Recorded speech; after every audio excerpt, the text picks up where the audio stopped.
أعوذ بالله من الشيطان الرجيم. بسم الله الرحمن الرحيم. Au nom d'Allah, le tout miséricordieux, le très miséricordieux. Gloire et pureté à celui qui de nuit fit voyager son serviteur Muhammad de la mosquée d'Al-Haram à la mosquée d'Al-Aqsa, d'où nous avons béni l'alentour, afin de lui faire voir certaines de nos merveilles. C'est lui, vraiment, qui est l'audient, le clairvoyant. Et nous avions donné à Moussa le livre dont nous avions fait un guide pour les enfants d'Israël. Ne prenez pas de protecteur en dehors de moi. Ô vous, les descendants de ceux que nous avons transportés dans l'arche avec nous. Celui-ci était vraiment un serviteur fort reconnaissant. Nous avions décrété pour les enfants d'Israël et annoncé dans le livre: par 2 fois vous sèmerez la corruption sur terre et vous allez transgresser d'une façon excessive. Lorsque vint l'accomplissement de la première de ces 2 prédictions, nous envoyâmes contre vous certains de nos serviteurs doués d'une force terrible, qui pénétrèrent à l'intérieur des demeures, et la prédiction fut accomplie. Ensuite, nous vous donnâmes la revanche sur eux, et nous vous renforçâmes en biens et en enfants. Et nous vous fîmes un peuple plus nombreux. Si vous faites le bien, vous le faites à vous-même. Et si vous faites le mal, vous le faites à vous aussi. Puis, quand vint la dernière prédiction, ce fut pour qu'ils affligent vos visages et entrent dans la mosquée comme s'ils y étaient entrés la première fois, et pour qu'ils détruisent complètement ce dont ils se sont emparés. Il se peut que votre Seigneur vous fasse miséricorde, mais si vous récidiviez, nous récidiverons. Et nous avons assigné l'enfer comme camp de détention aux infidèles. Certes, ce Coran guide vers ce qu'il y a de plus droit, et il annonce aux croyants qui font de bonnes œuvres qu'ils auront une grande récompense, et à ceux qui ne croient pas en l'au-delà, que nous leur avons préparé un châtiment douloureux. L'homme appelle le mal comme il appelle le bien, car l'homme est créatif.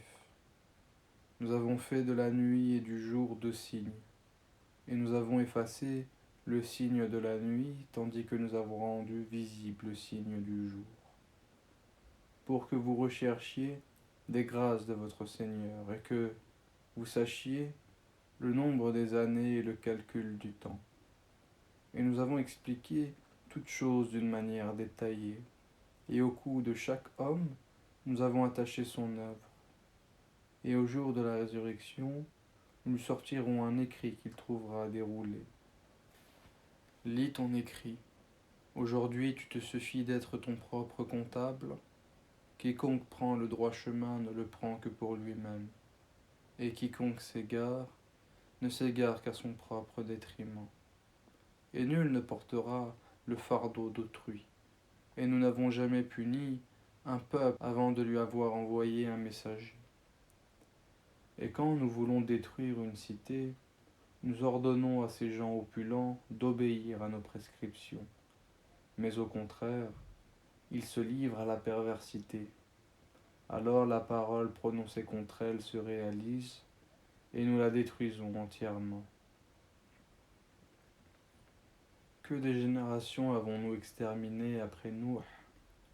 Et ton Seigneur suffit qu'il soit parfaitement connaisseur et clairvoyant sur les péchés de ses serviteurs. Quiconque désire la vie immédiate, nous nous hâtons de donner ce que nous voulons, à qui nous voulons, puis nous lui assignons l'enfer où il brûlera méprisé et repoussé. Et ceux qui recherchent l'au-delà et fournissent les efforts qui y mènent, tout en étant croyants, alors l'effort de ceux-là sera reconnu. Nous accordons abondamment à tous, ceci comme cela, des dons de ton Seigneur, et les dons de ton Seigneur ne sont refusés à personne.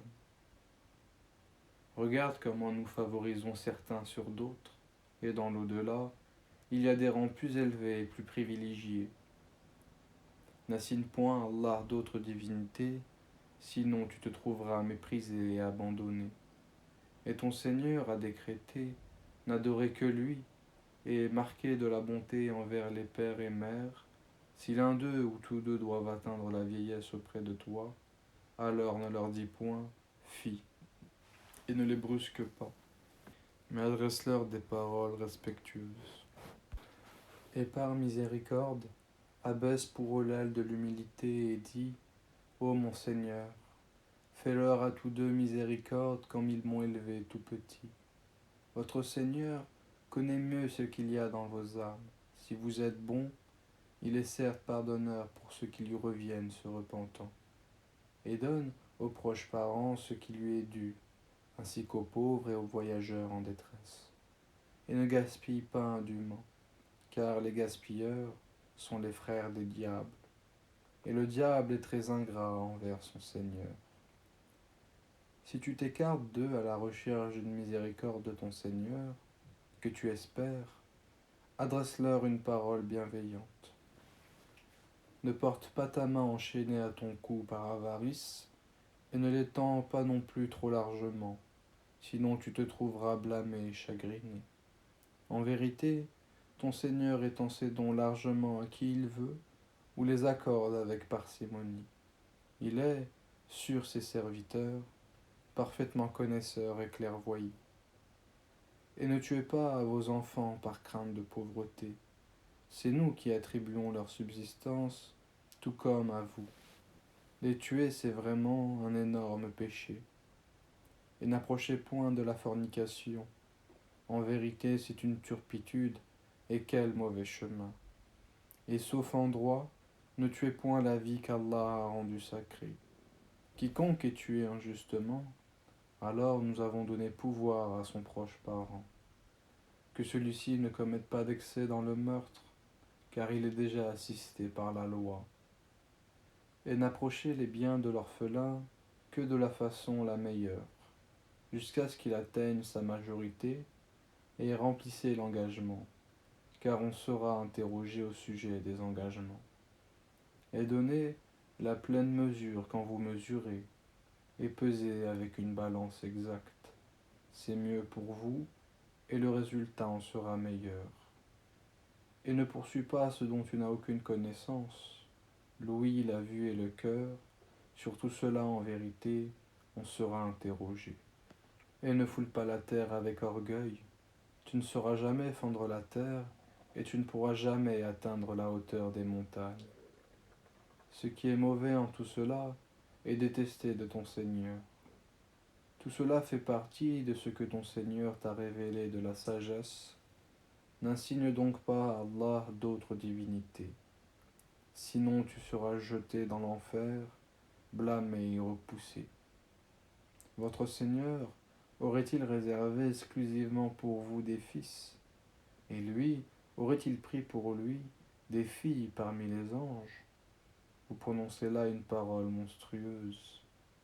Très certainement, nous avons exposé tout ceci dans ce Coran afin que les gens réfléchissent. Mais cela ne fait qu'augmenter leur répulsion. Dis, s'il y avait des divinités avec lui, comme ils le disent, elles auraient alors cherché un chemin pour atteindre le détenteur du trône. Pureté à lui, il est plus haut et infiniment au-dessus de ce qu'ils disent. Les sept cieux et la terre et ceux qui s'y trouvent célèbrent sa gloire.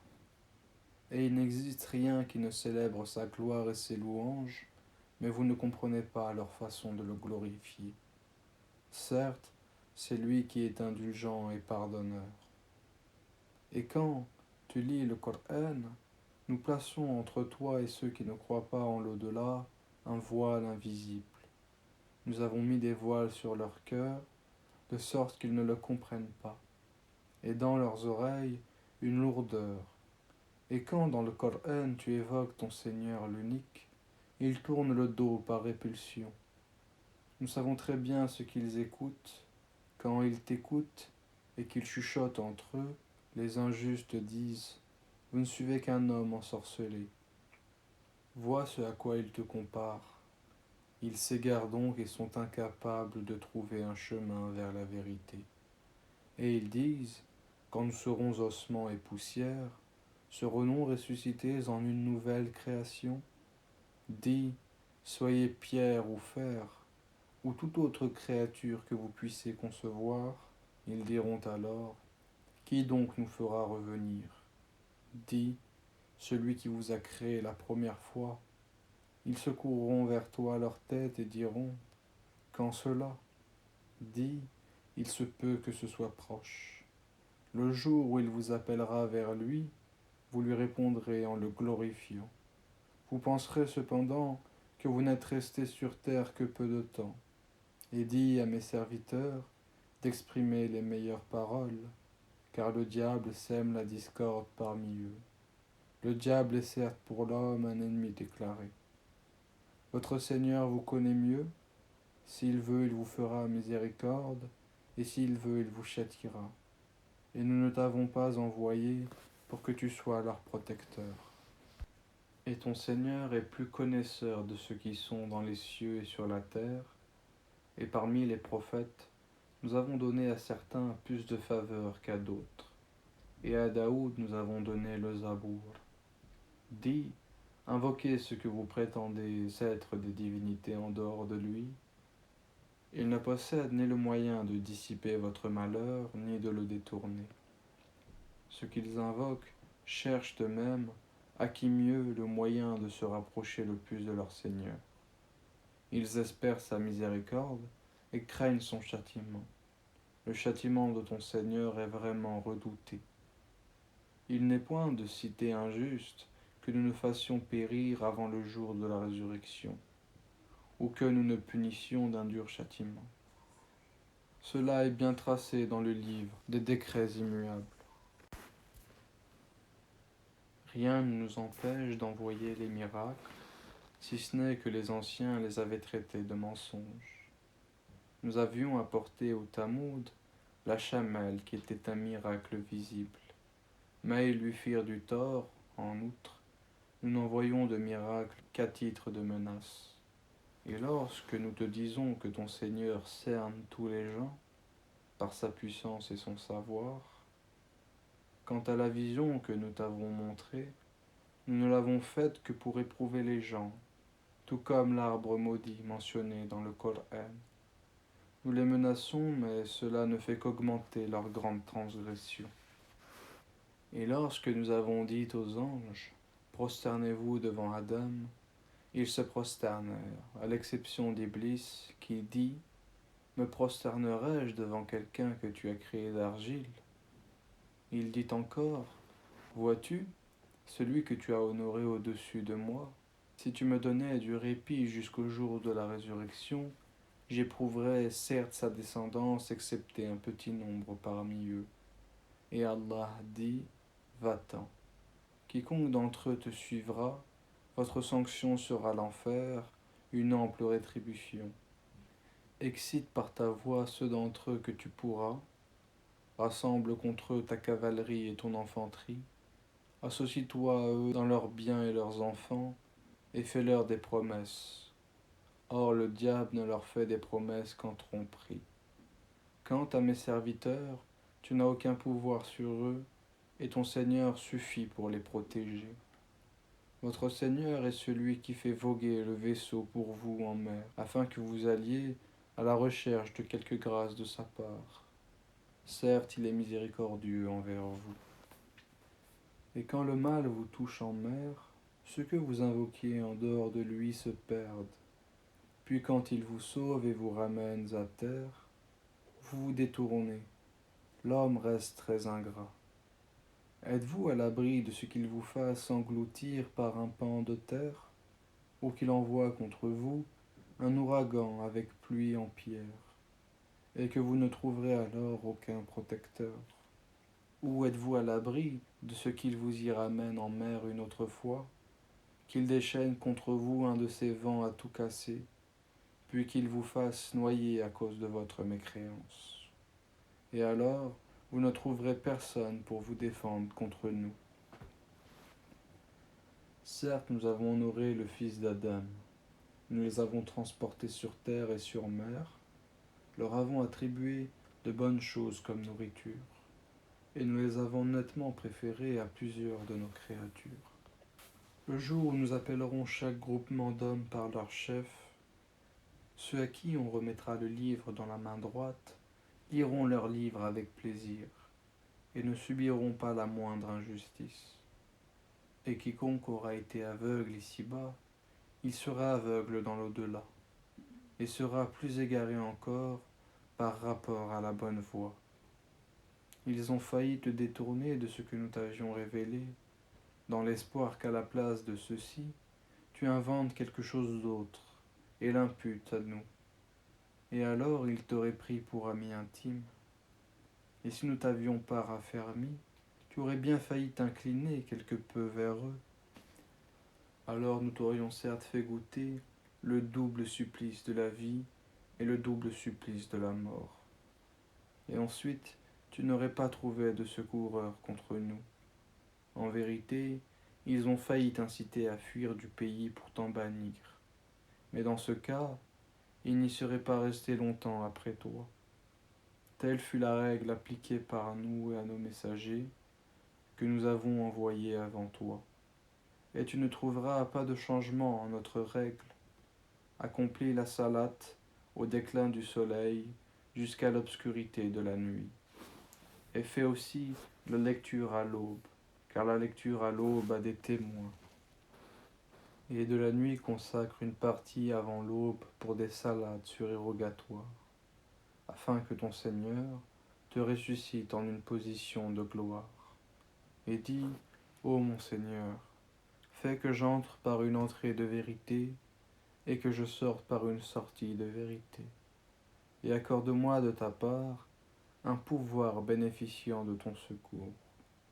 Et dis, la vérité, l'islam, est venu, et l'erreur a disparu, car l'erreur est destinée à disparaître. Nous faisons descendre du Coran ce qui est une guérison et une miséricorde pour les croyants. Cependant, cela ne fait qu'accroître la perdition des injustes. Et quand nous comblons l'homme de bienfaits, il se détourne et se replie sur lui-même. Et quand un mal le touche, le voilà profondément désespéré. Dis, chacun agit selon sa méthode, alors que votre Seigneur connaît mieux qui suit la meilleure voie. Et il t'interroge au sujet de l'âme. Dis, l'âme relève de l'ordre de mon Seigneur, et on ne vous a donné que peu de connaissances. Si nous voulons, nous pouvons certes faire disparaître ce que nous t'avons révélé, et tu n'y trouverais par la suite aucun défenseur contre nous, si ce n'est par une miséricorde de ton Seigneur, car en vérité sa grâce sur toi est grande. Dis, même si les hommes et les djinns s'unissaient pour produire quelque chose de semblable à ce Coran, ils ne sauraient produire rien de semblable, même s'ils se soutenaient les uns les autres. Et certes, nous avons déployé pour les gens dans ce Coran toutes sortes d'exemples, mais la plupart des gens s'obstinent à être mécréants. Et ils dirent, nous ne croirons pas en toi jusqu'à ce que tu aies fait jaillir de terre pour nous une source, ou que tu aies un jardin de palmiers et de vignes, entre lesquels tu ferais jaillir des ruisseaux en abondance, ou que tu fasses tomber sur nous, comme tu le prétends, le ciel en morceaux, ou que tu fasses venir Allah et les anges en face de nous, ou que tu aies une maison garnie d'ornements, ou que tu sois monté au ciel. Encore, ne croirons-nous pas à ta montée au ciel, jusqu'à ce que tu fasses descendre sur nous un livre que nous puissions lire? Dis-leur, gloire mon Seigneur, ne suis-je qu'un être humain messager? Et rien n'empêcha les gens de croire quand le guide leur est venu, si ce n'est qu'ils disaient, Allah envoie-t-il un être humain messager? Dis, s'il n'y avait sur terre des anges marchant tranquillement, nous aurions certes fait descendre sur eux du ciel un ange messager. Dis, Allah suffit comme témoin entre vous et moi, il est sur ses serviteurs, parfaitement connaisseur et clairvoyant. Celui qu'Allah guide, c'est lui le bien guidé, et ceux qui l'égarent, tu ne leur trouveras jamais d'alliés en dehors de lui. et au jour de la résurrection.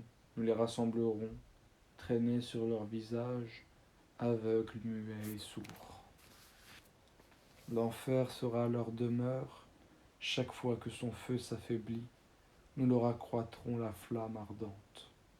Telle sera leur sanction, parce qu'ils ne croient pas en nos preuves et disent : quand nous serons ossements et poussière, serons-nous ressuscités en une nouvelle création ? N'ont-ils pas vu qu'Allah, qui a créé les cieux et la terre, est capable de créer leur pareil ?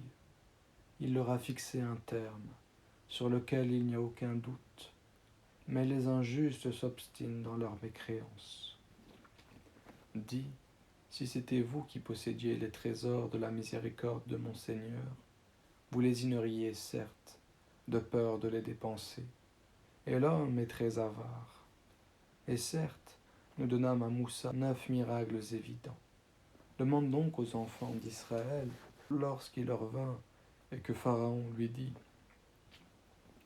Ô Moussa, je pense que tu es ensorcelé. Il dit : tu sais fort bien que ces choses, les miracles, seul le Seigneur des cieux et de la terre les a fait descendre comme autant de preuves illuminantes.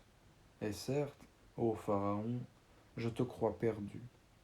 Pharaon voulut donc les expulser du pays, alors nous les noyâmes tous, lui ceux qui étaient avec lui. Et après lui, nous dîmes aux enfants d'Israël : habitez la terre. Puis lorsque viendra la promesse de la vie dernière, nous vous ferons venir en foule. Et c'est en toute vérité que nous l'avons fait descendre, le Coran, et avec la vérité il est descendu. Et nous ne t'avons envoyé qu'en annonciateur et avertisseur. Nous avons fait descendre un Coran que nous avons fragmenté, pour que tu le lises lentement aux gens. Et nous l'avons fait descendre graduellement. Dis, croyez-y ou n'y croyez pas.